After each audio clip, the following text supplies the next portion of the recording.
Hello, guys. Today I am going to explain a Chinese drama called Light Beyond the Reed. This is the story of a girl who, on her way home from the office, has an accident meaning someone assaults her. And in the story, later on, it shows how she fights to get justice for herself and who supports her. All of this is explained. At the start of the drama, we see a girl named Sibei in a sunflower garden. Her eyes are covered with a blindfold and her hands are tied. Behind her is a big car, and the person sitting inside tells Sibei to count from 1 to 1000. For every number, she has to take one step forward. Otherwise, this man will shoot her.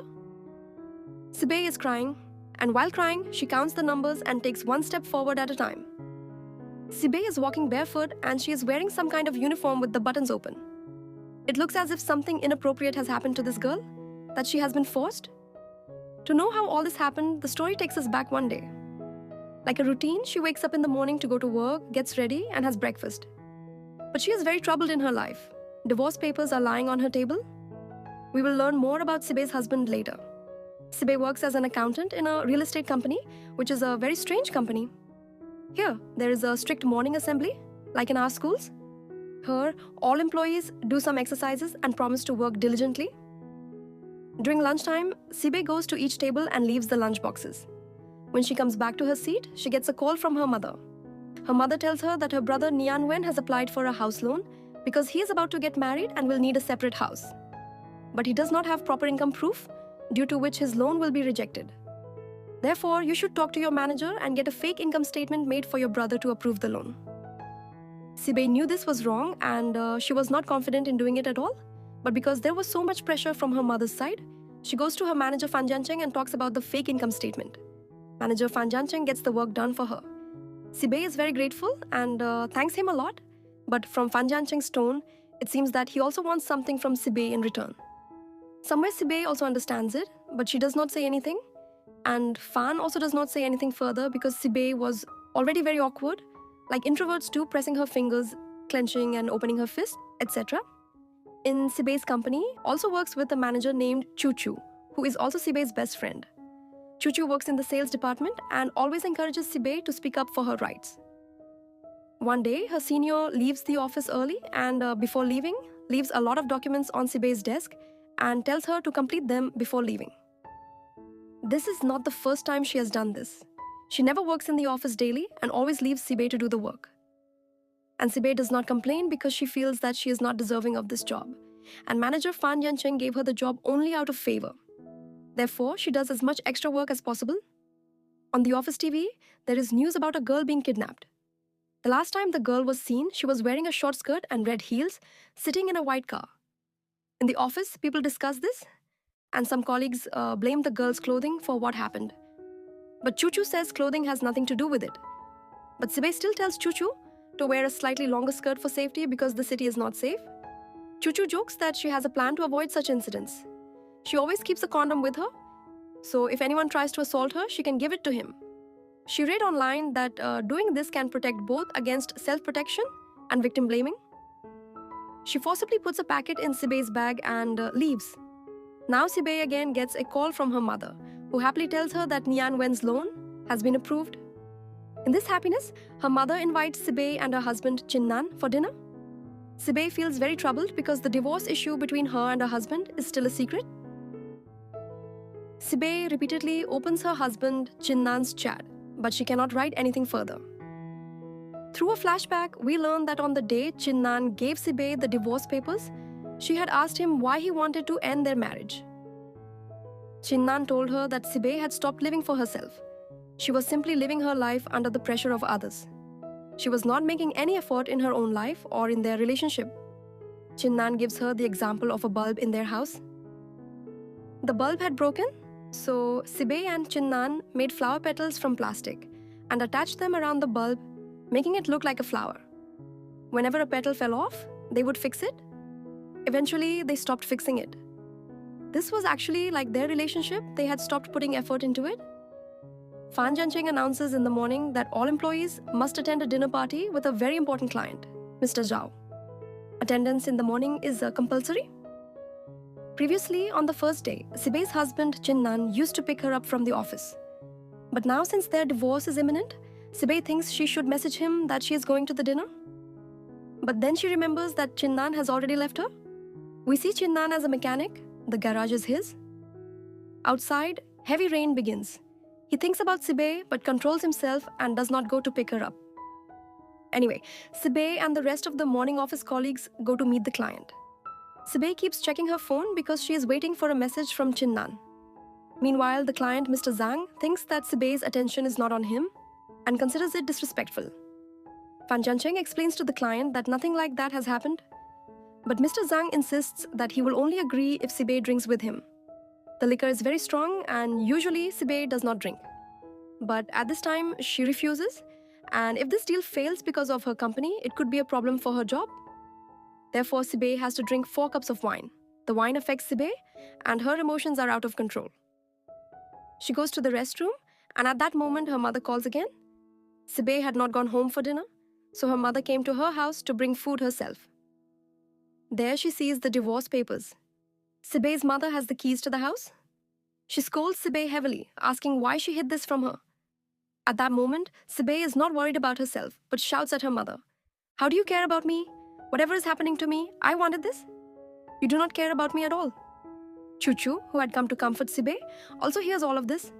Later, Sibei comes out of the restroom and sits for a short while with Chuchu. Chuchu is comforting her.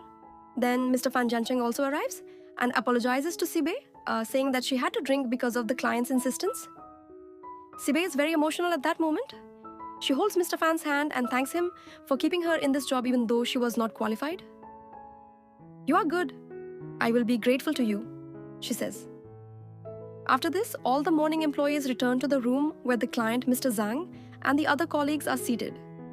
They continue drinking, and Sibei also drinks while Chu prevents her from drinking too much and taking the drinks herself so that Sibei does not have to. On their way home, the incident occurs that I mentioned at the start. Sibei is told by a man to count from 1 to 1,000. By now, morning has arrived. Sibei removes the blindfold. The car has disappeared. Sibei at that moment calls emergency services, asks them to bring a coat, and sends her location. It is obvious that a sexual assault has occurred. A special police team also arrives. Sibei is taken to the hospital. The police meet her at 6 a.m. Sibei's mother is called to the hospital. 2 police officers are assigned to this case, Mr. Zhang, a senior inspector, and Lin Feng, a female junior officer. When Sibei's mother arrives at the hospital, Officer Lin Feng explains the situation to her. She says that based on the evidence they have and the situation, it seems that Sibei has been sexually assaulted. They are waiting for forensic tests, after which they will catch the rapist. However, Sibei's mother asks Officer Lin Feng to stop this investigation. She says that nothing has happened to her daughter. She is a very good girl. She tells the police to leave. In reality, in these types of cases, when others find out, it is the victim and her family who get troubled, as if they committed a crime. That is why Sibei's mother does not want to take it further. She tells the police that Sibei only had an argument with her husband, and nothing else. Because of this, Sibei's mother also prevents necessary tests, which in such cases are very important. If not done in time, it becomes very difficult to catch the perpetrator.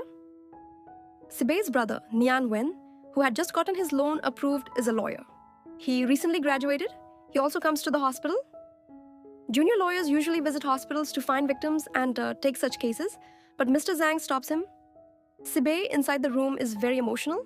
She tries to open the door to see her brother, but her mother stops her, silences her, and tells her to be patient. Her mother wants her to forget this as a bad dream. She wants to suppress the whole matter. Later, her mother takes Sibei home and forbids her from telling her father, brother, husband, or anyone about the incident. At lunch, Sibei's father is happy to see her at home. Sibei gets a call from her manager, Fan Jiancheng, asking why she did not come to the office today. Sibei tells him she has a headache. She asks her manager about yesterday, who tells her that yesterday, both she and Chu were dropped by a man. First, he dropped Chu, and then Sibei. Then the man received a call from his wife asking him to come home early. That is why Sibei told him to stop near her, and she went home herself because she did not want him to fight with his wife because of her. The call ends. Sibei actually does not remember what happened to her last night after drinking. She has forgotten most of the events and does not even know who did all of this to her. Her brother Nian Wen also arrives home. During lunch, Sibei asks him where he went. Nian Wen tells her that he went to the hospital to find the victim because he had heard about a sexual assault case. He thought they might give him the case, but they were unwilling to take the case. Sibei asks what usually happens in such cases. Who wins? Nian Wen explains that sexual assault cases are very difficult. The victim suffers the most because if the case goes to court, often the harasser is declared innocent. This brings even more bad reputation to the victim. Therefore, most victims consider it a bad dream and never file a case, and that is how it should be. The assault remains unknown, and girls try to forget it as a bad dream. Sibei feels very bad listening to this. At night, Chinnan drops Sibei at her home. When Sibei enters, she turns on the lights. She feels very distant because someone who committed such an act is free and roaming around. For Sibei, this becomes a very traumatizing memory. Later, among the police officers, the senior Mr. Zhang lives in the same area. He goes to Chinnan's garage to repair his car. He realizes, after talking to Chinnan, that Chinnan has a lot of knowledge about cars. Mr. Zhang shows him the tire marks found at the crime scene. These were the tire marks of the person who assaulted Sibei. Chinnan tells him that these are limited edition luxury car tires, not commonly available. Only 1 or 2 cars in the city might have such tires. After Mr. Zhang leaves, Sibei's mother visits Chinnan at the garage. She brings food for him and says it is made for him and Sibei. She tells Chinnan that she knows there might be some issues between him and Sibei, but Sibei is a very good girl, and she suggests that he protect Sibei so that their relationship becomes stronger. Chinnan remains silent the entire time. The scene shifts back to Sibei, who goes to work the next day. Her same senior, who always leaves early, once again leaves her unfinished work on Sibei's desk. This time, Sibei refuses to stay late. She cannot complete it before it gets dark. She lifts all the items left by the senior and puts them back on the senior's desk. Then she goes home. And here I end the explanation of part 1 of the drama, covering episodes 1 and 2 fully. There is still a lot left to see. First, we need to find out who did all this to Sibei. When Sibei's husband, Chinnan, finds out, will he help her or distance himself further? Will Sibei report the case? Or will she remain silent forever? If you like the story, please let me know in the comments. But I promise if the video gets good engagement, I will make the next part and complete the drama explanation